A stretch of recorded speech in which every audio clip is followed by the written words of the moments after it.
if we don't play the game, Trump has the ability to push our tariffs up. And that will actually change the policy. This is funny. I mean, this is fundamentally about freedom of speech, right? Absolutely. You're imposing your own rules on another country, and you're imposing your own ethics on another country, which is not cool. But in this case, it's just so bloody necessary because the left has lost with the web and all of that. There's more to it than that. These nations are relying on the United States for defense. So it's fair for them to go, well, what are we defending here? Yeah, right? True. You want us to defend you? You want us to fight your battles? You want our American boys and girls to go have bloodshed against your enemies at what cost? And you think that it's okay for you to misbehave and shut down your own nation's freedoms of speech and this sort of stuff when we stand for freedom and democracy? You want us to play that game? You want us to front up for your battles and wars? Sure. Well, there's a price to pay. Okay, what he said.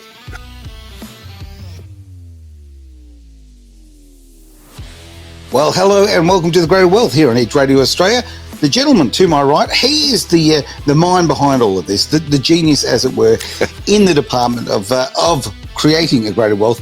The man behind Blue Sky Factory, Derek Whittaker. Hello. It's good to be here once again. What we're going to cover today? We're going to start with Trump's big trip to Scotland that's happened. And I'm going to look at how all this has implications for Australia, what's going on in the world and how the world relates to the United States and where we go from here.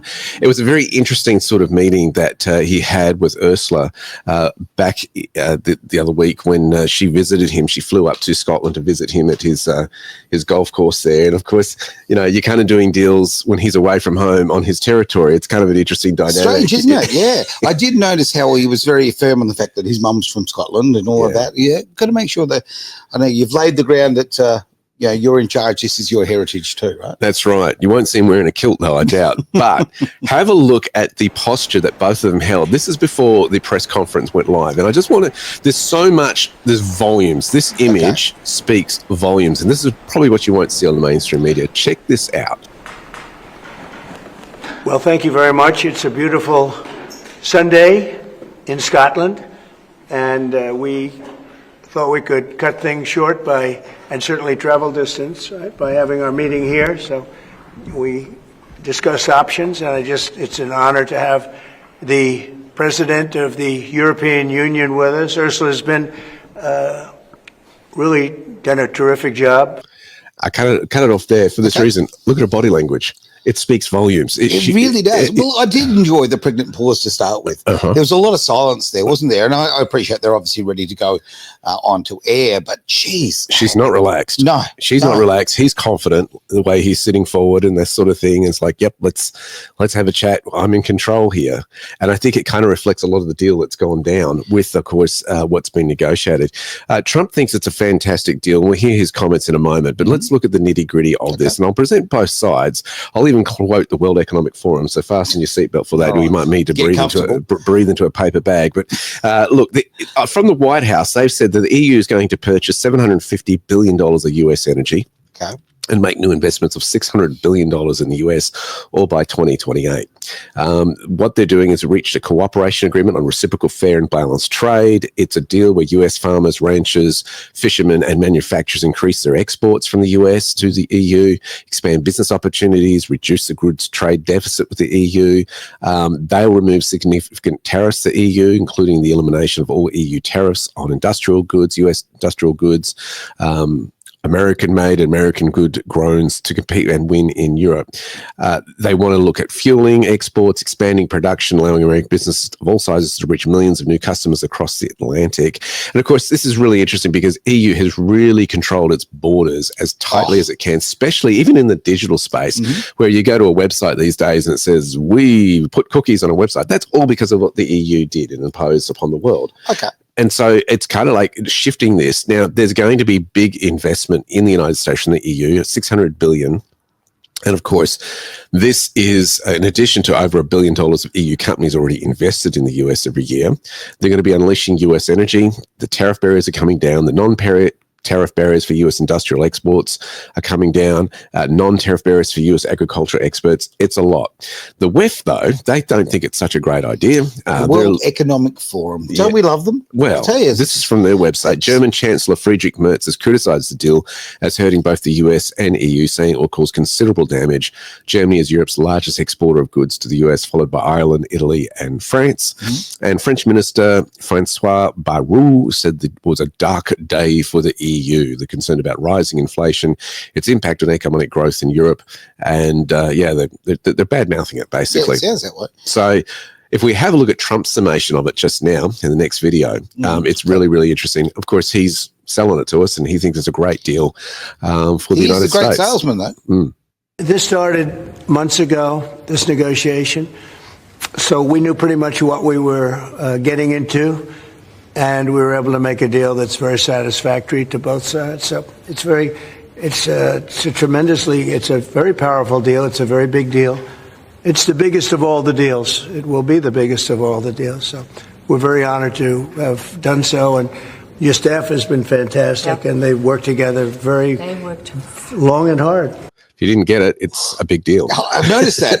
I'll tell you right now, he wanted to really make sure we were clear on that matter, right? Okay. How many times can he say the same thing? It's a big deal. Yeah. And if you look at it, EU is a big deal because it's one of the last bastions of the Western world.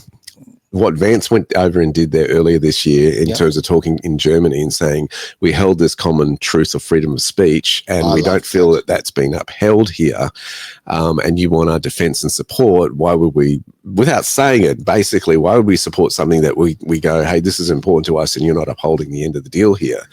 But why would we support you? Why would we do business with you if you don't have the same common, ideals, ethics, and wanting... I mean, look, free speech, we talk about it every single day here on Age Radio Australia, and there's a very good reason for it. We see it is under attack, and we see so many restrictions in our movement and what we can say and what we can do. We do need somebody to step up and actually stand for that, and that's what the US is doing. And okay, yes, it's doing a little bit of strong arming when it comes to the EU, and for that matter, a big part of the world. But okay, here in Western Australia, in Australia rather, full stop. If we don't play the game, Trump has the ability to push our tariffs up, and that will actually change the policy. This is funny. I mean, this is fundamentally about freedom of speech, right? Absolutely. It's interesting. And the person who bought the right to have freedom of speech, Elon Musk, paid a pretty penny for Twitter. Somebody put up the EU courts have ruled that Ireland does not have an obligation to provide housing to asylum seekers.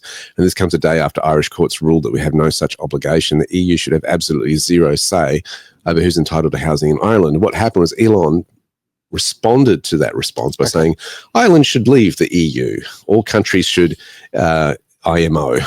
It is destroying democracy in Europe. And so... well, it's very, very true. It is destroying democracy in Europe. I mean, there's a reason why Brexit happened, right? Yeah, you're exactly right. And it's funny how the history of the EU has come into play. We saw the economic weakness of the EU. Everybody thought it's going to be great, it's going to be fantastic. All these smaller nations are going to share one currency, will share resources, which is kind of socialistic when you start thinking of breaking it down. Socialism, as we know, is communist light, right? It's the Diet Coke of communism. But let's look at countries like Greece. Yeah. Okay. I mean, look at the decay of the financial system there, right? You took the words right out of my mouth. That was the case where we're going, well, maybe we've got a bit of a sinking boat here. We've got a leak in the boat, and this is not really great, especially for nations like Germany. And, remember, West Germany was a powerhouse of itself before they merged. So West Germany's had to take on Eastern Germany. Yep. And again, under communism, it wasn't a strong powerhouse at all. So that they've had to recover over that. Most definitely. Breaking down of the Berlin Wall. Then they've had the situation where they've had to, deal with the EU and Greece, being the leaky boat in the situation and bail them out when they were facing bankruptcy. So there's been fractures in the system. And we saw, of course, Britain leave that under Boris Johnson when they exited from there. And that was an ordeal in itself, trying to untangle themselves from it. Also, look how much the UK government really fought against the will of their own people. I mean, the people voted to get rid of the EU, to move out of the EU. And the government just showed its contempt, as far as I'm concerned, for their people. I mean, what are your thoughts there? Well, I think one of the biggest issues that people miss in the whole Brexit situation was they had to, under those rules, allow anyone across their borders.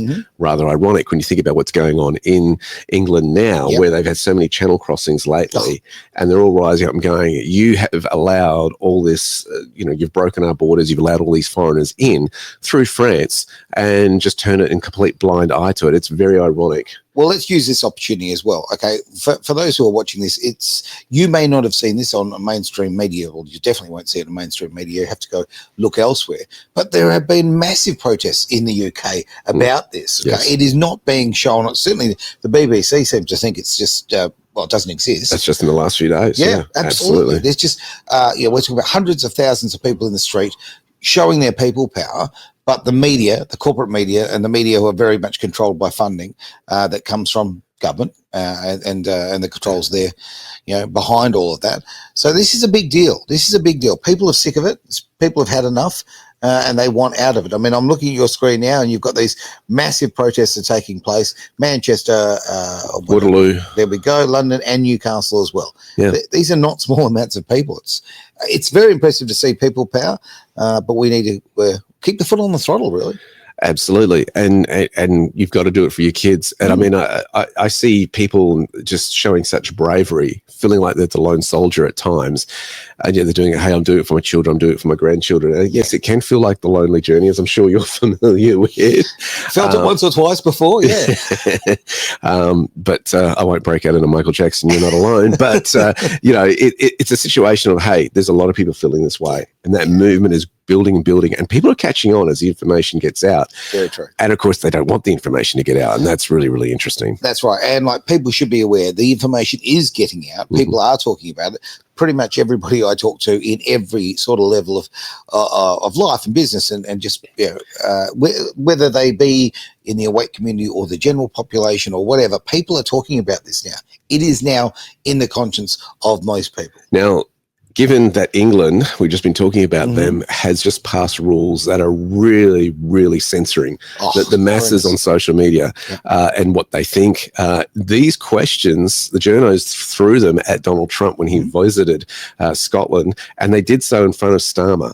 Take a look at this. It's quite interesting how this plays. I love this. There are new powers here to censor your site, state-mandated powers. To censor my site? To censor your site and Twitter and Facebook. Truth. Is that okay? Well, I don't think he's going to censor my site because I say only good things. Will you please uncensor my site? Yeah, we're not censoring anyone. We've got some measures which are there to protect children, in particular from sites like suicide sites. We've had too many cases in the United Kingdom of young children taking their own lives, and when you look through their social media, they've been accessing sites which talk about suicide and encouraging, if you like, children down that road, and that is what we want to stop. There's nothing about censoring free speech. But that treats all adults like children. This country is the proud. But that can treat all adults like children. Free speech in this country has been for a very long time. We're very, very proud of it. We will protect it forever. But at the same time, I personally feel very strongly that we should protect our young teenagers, and that's what it usually is, from things like suicide sites. I don't see that as a free speech issue. I see that as a child protection issue. We actually passed a bill in Congress, headed up by my wife, actually, which was to pull bad stuff out having to do with children, because it is a problem. But I cannot imagine him censoring Truth Social. This is more of a very political, and it's been a very big success. It's not going to happen. And I only say good things about him and his country, so if they censor me, you're making a mistake. I'm going to give my ambassador the job, make sure it's not censored. I had not heard that. Mr. President. Look, Starmer is just a blatant liar. It's as simple. That is blatant lies. When people are being arrested, there are people right now in UK prisons for their thoughts. That's not a joke.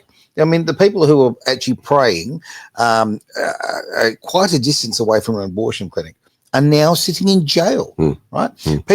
There are people right now rotting in my apologies, UK prisons because of what they put on Facebook. Tommy Robinson was put in solitary confinement for his thoughts and his activisms, which is really, really fascinating. So how dare Starmer actually say that he stands for free speech at any level? It's just a blatant lie. Well, Trump certainly, he was there in Scotland and he exercised his First Amendment. Take a look at what his thoughts were when it came to the Mayor of London. Will you visit London during the state visit? I will. I'm not a fan of your mayor. Why not? I think he's done a terrible job, the mayor of London. But the nasty person, I think he's done. I think He's a friend of mine, actually. No, I think he's done a terrible job. But I would certainly visit London. Yeah. What's interesting about that is Trump doesn't back off when he says he's a friend of mine. I know. I love that. Absolutely love that. I think he's a terrible person. Screw polite company. Absolutely. But that needs to be done, right? I mean, as I say, we've got all of these people like Starmer who look, they're just installed Muppets, right? The oligarchs are very much in control of them. That's like, okay, you might not, and look, Trump drives me nuts from time to time, his rhetoric and the way he goes about things. But I love the fact that I know when he speaks, it's real, it's raw, and it's never censored. Which would you prefer, right? Which would you prefer? I would rather the ugly truth than a comfortable lie, right? Yeah.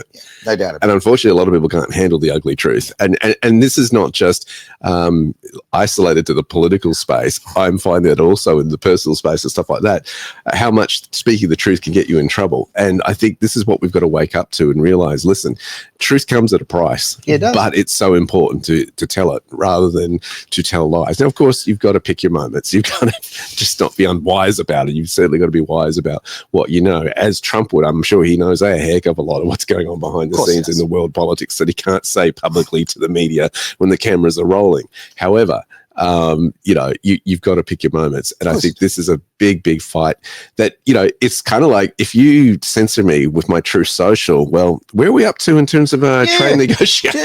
Yes. What was that tariff again? What was the numbers up to?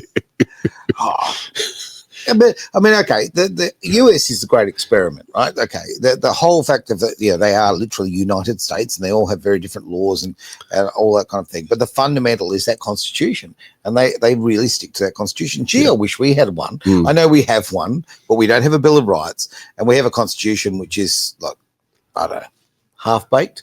It really is. Well, when you start to confront like Labor politicians, like I did recently, and say, listen, do you know your party is a socialist democratic party? Article 4, they're like, okay. It is Article 4. Okay. And you get the blank stare. Yes, you do. You are representing something that you haven't read the Constitution and what you represent. I know. You don't know what you stand for. Very dangerous position to be in. Look, Derek, it's on the first page. Like, and I'm not a big reader. I can't stand reading, so I like to take my content in other ways. But if I'm going to join a political party, and I have in the past, here's trouble. Mr. Carter is there. We'll bring him on in just a second. Well, he's put himself on. But if you're going to join a party, like, okay, do a little research, have a bit of read the Constitution. It's that simple. Yeah. So, Mr. Carter there in a long way away, I won't say where, because I think you might be telling us fib on the screen there of where you are. Good to see you, buddy. While Travis is doing that, I'd like, if you think that we are saying you won't crank up the prices, have a look at this next slide in terms of Trump's response to Canada. It's really, really interesting. And he knows that, he can throw his weight around and people will have to jump. Take a look at this slide here. So he says, wow, Canada has just announced that it's backing statehood for Palestine. That will make it very hard for us to make a trade deal with them. Oh, Canada. Oh, Canada. And, they have increased their tariffs on Canadian goods from 25% to 35% as of August the 1st. 2025, due to concerns of Canada's handling of fentanyl and other drugs, of course, and Canadian goods are exempt from these tariffs under the US-Mexico-Canada agreement. But, it's kind of like, look, this is the equivalent of Australia putting in tariffs on New Zealand. This is kind of the relationship they have. I'm tempted from time to time. The Kiwis, come on. All right, I'm very interested to hear your opinion there, Mr. Carter. There's a reason Alberta is going to be voting to leave Canada, because they just don't want to be dealing with this shit, to put it blunt. They produce something like 70 or 80% of the GDP in one state because that's where all the resources are. And then if Canada does not take this action, why would they want to stick around? I think Trump's well within his right to do what he's doing. I think they were pulling in something like $18 billion a month just on the increase in the tariffs. Sorry, it went up 18%. It was like $30 billion a month that America has increased the income. So, why would I heard the figure of 160 billion so far. No, that's per month. Is it really? 30 billion with a B per month, according to CBS. Yeah, no, I'm talking since the changes. Okay, there we go. There you go. So it's an amount of money. Like America is just kicking goals left, right, and centre. And when you actually have a look at the Canadian economy versus the American economy, why would you bother? Like, they don't adhere to the same principles as America. So why would you trade with them? Australia's in the same position. Like, we really have to look at what's going on. Albanese is like taking us for a long walk of a short pier when it comes to America. It really is. And I mean, the fact that Rudd is still out there, still as the ambassador, I think that says so much. It just shows the weakness of our PM. And he's quite frankly, it's just his lack of ability to understand and to read the room, the international. Well, ironically, Labor is claiming it as a victory that Australia's gotten away with the minimum amount of tariffs on the nation, and they think it's fantastic because they haven't done anything. Really, that's the reality. And if they do something, this is the reality that they face. I heard this opinion on Sky News. I thought that's actually a very good point. If you start putting in these rules of censoring kids on the internet and adults on the internet and put these digital IDs and situations in, well, guess what? You're going to be renegotiating your tariffs. You're going to get something slugged a little bit higher than you've prepared for. Look, the other way we could all look at this, and there's part of me that does, is I don't like being bullied by anybody, right? And there's a level of in any negotiation, there's kind of a level of bullying, for want of a better word, right? Not everyone, but some of them. Yeah, okay, in a lot. In certainly a lot of them. And with America saying you either do it our way or you'll face the consequences, I don't like that. But I also live in the real world, and I also understand that you need to have that in any level of negotiation. I also believe very much in free speech. I believe in that our children deserve to have the right to grow up in a world where they can say what they think. I think that we have the freedom of movement. I think we should have the control of our own money as well, not digital cash and yada, yada, yada, or obviously our freedoms in crypto, whatever. We have all of these rights, and I think that right now America seems to be the only one standing up for them. There's certainly been an agenda by many nations to follow suit and sing from the same songbook. And I think Trump's just calling out the song and saying, hey, we need to address the elephant in the room. All right, speaking of elephants in the room, he is not sexy, even though he put his name out with that himself. Travis, what's your thought? You were so wrong in that one. So let's say you're having a housewarming party at your house and a guest comes in and goes, I don't like the walls are blue, I want to paint them green, and you will do it because I said so. What's the first thing you're done too? I'm going to throw them out. Spot on. America's doing the same thing. It's their house, it's their rules. You want to trade with us, you'll follow by our rules. Canada's not... that's the same thing. It's not the same thing at all. It is. It absolutely is. You're imposing your own rules on another country, and you're imposing your own ethics on another country, which is not cool. But in this case, it's just so bloody necessary because the left has lost with the web and all of that. There's more to it than that.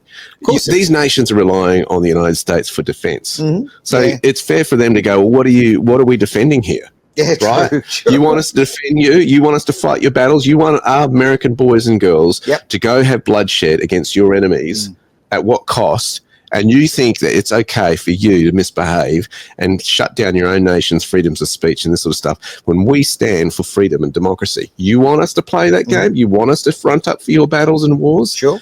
Well, there's a price to pay. Okay. What he said. Let's ask you another question then. So if one of your, I don't know, I'm just trying to think of a scenario here, like something that you're anti.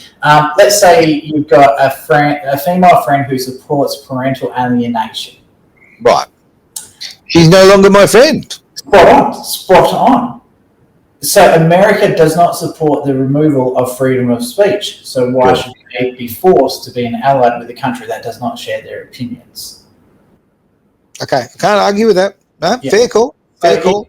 it's America's house, it's their rules. If they don't want to trade with someone, or if they want to impose really harsh sanctions or tariffs on someone because they don't share the same values that they do, they're well within their right. The company that those things are being pushed on also has the right not to trade with America. They can go to Russia, they can go to North Korea, they can go to China, they can go wherever they want, but they choose to go to America. So it's up to them to pick their trade partners. And further to that, right, you've sat here before and told me how you disagree with certain men's razors because of what they stood for in terms of their advertising campaign.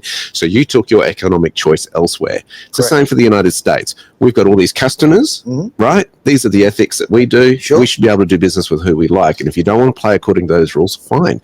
We'll put the tariffs up and that sort of thing. It's the same sort of thing. I mean, as a business owner, there are certain people that you go, are we a good mix if we do a joint venture together? Should we be doing business together? Or if we don't, because there could be problems later if we don't share some common values in place here, right? And agree on certain principles. Well, this is a principle that's is breakable for them. That breaks the deal. If you don't have freedom of speech in your nation, up goes your tariff. Now, let's look at this. We're sitting here. We're talking about free speech. Both of you have shared your opinion, and you've changed my mind. So there you go. The beauty of it should be absolutely uninhibited in any way whatsoever, because it goes even further, even the stuff like extremisms, especially on the social side of things. If you have some crazy nut job speaking their truths in public and they're able to be debated, how many people would actually go, you know what, maybe this isn't the right stance? Or people go, you know what, that person actually is a dickhead. I want nothing to do with them. Agreed. Actually, somebody brought that forward to me just the other day about somebody who wants to actually come and was chasing a platform and they want to talk about something unbelievably disgusting. Okay, the most disgusting thing that I think we can all join on the fact of, how there's a particular part of society who don't see an age as a barrier. We'll call it that. Okay. Somebody was actually saying that, they know someone who actually wants to debate that. And I said, and they go, I bet you wouldn't let that on edge. And I said, yeah, I would actually. I think it's that we do put it on edge so people understand to stay away from that person and to protect their kids from people like that. Bingo. My point was, I will, look, if they want to come on, I will actually let them, I'll welcome them in. But I'll also bring someone in with a counter argument, okay? So you can hear both sides and you can make your own mind. And I think that, let's face it, we all would come to the same conclusion. Well, it used to be in the day and age, like back in the day when I went to university, right? Yes. We welcome debates. We welcome the situation where, maybe there's something that this person can tell me that I'm just not seeing. That was the whole point of debating. It was like an open mind. We may not agree. Why do you tell me more why you think that? And I'll tell you why I think this. And maybe we can come to, expanding each other's mind, just like you have demonstrated here on air, and credit to you. But now most people can't go there. We disagree. I'm out of here. I'm offended. And it doesn't help society. It doesn't help relationships. No. We've got to grow up. We've got to grow up.